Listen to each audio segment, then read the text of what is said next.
This video has been provided by ICMA, the International City-County Management Association, and is funded through the U.S. Department of Energy's Solar Outreach Partnership.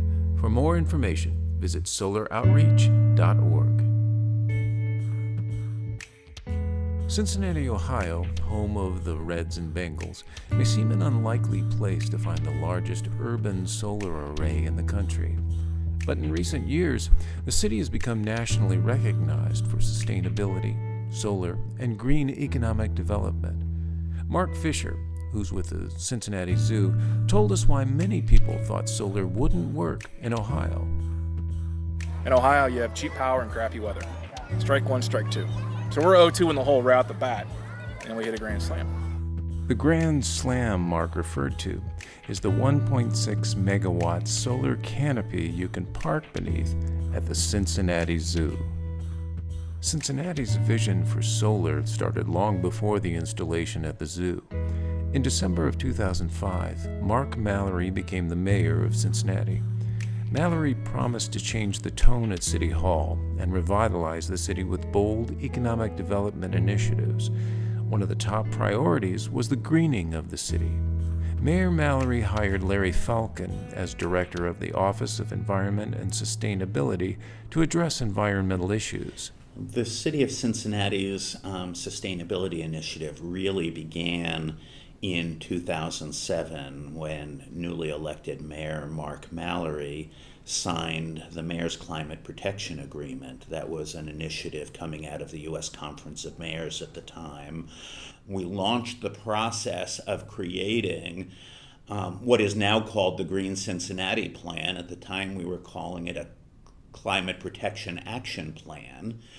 And the Climate Protection Action Plan, we had a steering committee composed of, a who's who of influential entities in Cincinnati. It was a really broad-based panel representing input from all segments of the community. The mayor's directive was approved by City Council with a nearly unanimous vote. Charged with reducing regional greenhouse gas emissions while preserving economic development and transportation options, the steering committee went to work. Ohio had an economic development strategy that was really focused on being able to contribute to the wind and solar supply chains, that we would not only install solar panels here, but we would build solar components. The state Renewable Portfolio Standard was part of the economic development vision. When they buy renewable energy, what they're actually buying is something called a renewable energy credit, a REC, and the REC is simply a legal instrument that represents the green attributes, the sustainable attributes of power that has come from a sustainable source. SRECs, or Solar Renewable Energy Credits, were part of the power purchase agreement that helped make the zoo installation a reality. Here's Mark Fisher. In Ohio, there's a very specific carve-out, the carve-out for solar. What that's done is that creates a market for these SRECs. So the zoo bid out a 2-year generation contract for our normal power and coupled it with a 10-year SREC for this array. Solar projects in Cincinnati utilize a variety of incentives and programs. Utility incentives, federal grants, and PPAs are just a few. So far, the city has installed solar on 23 government properties. One of the things that we've done is entered into a solar power purchase agreement, which is an agreement with a vendor, in this case Solar Power and Light, who has agreed to spend their money to put solar panels on the roofs of city facilities. From the perspective of the city, it's a good deal because we're not putting up any of the cash, we're not taking any of the risk, we're simply buying electricity, and we would have bought electricity anyway, but we've got solar panels on the roofs of our buildings, and we've got renewable energy fueling a portion of our energy needs.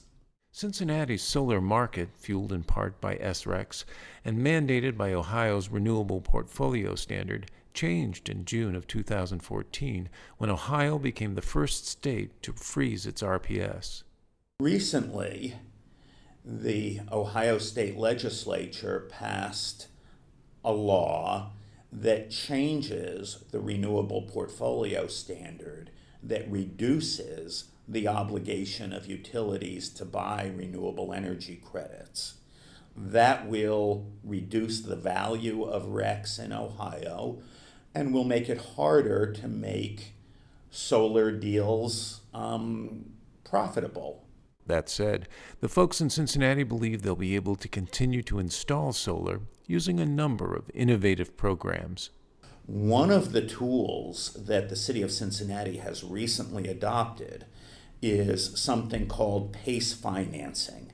PACE is an acronym that stands for Property Assessed Clean Energy. We're going to use municipal bonds. We're going to use bond funds raised by a local governmental entity to finance energy efficiency and renewable energy improvements in private sector buildings so that the building owner doesn't have to put up any cash up front.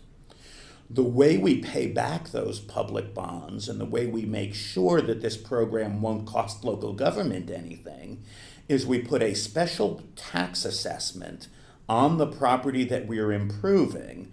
So if I'm spending $1 million on energy efficiency improvements at a particular building, I will put a special property tax assessment on that building so that over 20 years, I, the municipality, can collect back that money plus interest, use that money to pay off the bonds.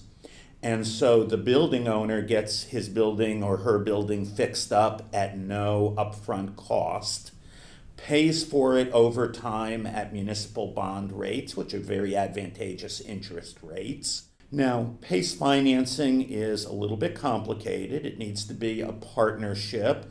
So in Cincinnati, what that looks like is we have a nonprofit organization, the Greater Cincinnati Energy Alliance, that is the program administrator.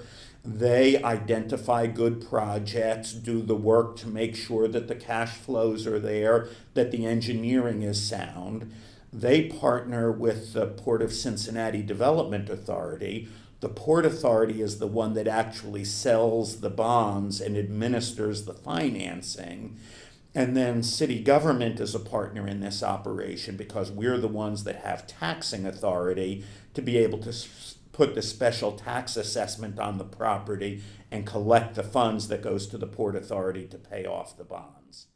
We have been fortunate to formally move the first project through the city, which has allowed us to create the Southwest Ohio's first Energy Special Improvement District, which is Ohio's way of saying a PACE district. We're getting to a point where we have 4 or 5 projects that are very near being ready to go, and we're focused in the next 3 or 4 months on moving those through to completion.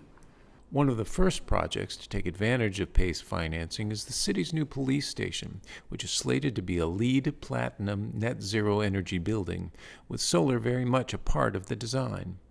LEED Platinum is the highest level of sustainable green building. Net zero energy means that the building generates as much electricity as it uses, that the city will have no utility bills going forward for the operation of that building. Then the question is, okay, if we want to do net zero energy, how can we afford it? And PACE is a tool by which we can use bond funds up front, place a tax assessment on our police station for the next 20 years to pay off those bonds. Now, it's interesting that the city government is a tax-exempt entity, so we don't typically pay property tax, but we can volunteer for a tax assessment even though we're tax-exempt. And so we'll volunteer for this tax assessment. We'll get a net zero energy building. We'll pay taxes for 20 years that are less than the utility bills we would have paid for 20 years. And then the building is all ours with no utility bills. One of our emerging efforts that is coming right on the heels of getting solar out into the community is the development of a solar tax equity investment fund. It does require raising capital, both tax equity investors and debt investors. And at the same time, PACE and Solarize have given us a very good understanding of the solar market and of the gaps and of the needs that the solar market has. And one of the problems is that in our market in Southwest Ohio, and certainly the city of Cincinnati, There are very few examples of tax equity investment that allows solar projects to be able to take advantage of the 30% federal investment tax credit. Oftentimes we're talking about nonprofit organizations that don't have a tax appetite, and we're also oftentimes talking about small and medium-sized solar contractors that also don't have the tax appetite. And so when you have those two things at play, and you miss out on that 30% federal tax credit, you're not going to have a project that cash flows in many cases in Ohio today. And so at the same time, we as a nonprofit organization see an opportunity to be able to aggregate those smaller projects, put them into a warehouse facility, and be able to bring to bear the debt and equity investors necessary to create a third-party solution to owning those solar projects and being able to monetize that tax credit. The city is also in the final stages of developing a residential solar rooftop initiative. The plan is to roll out the program in pilot form and target some of the 1,800 customers in the city that have already done energy efficiency work to see if they want to take the next step of investing in solar.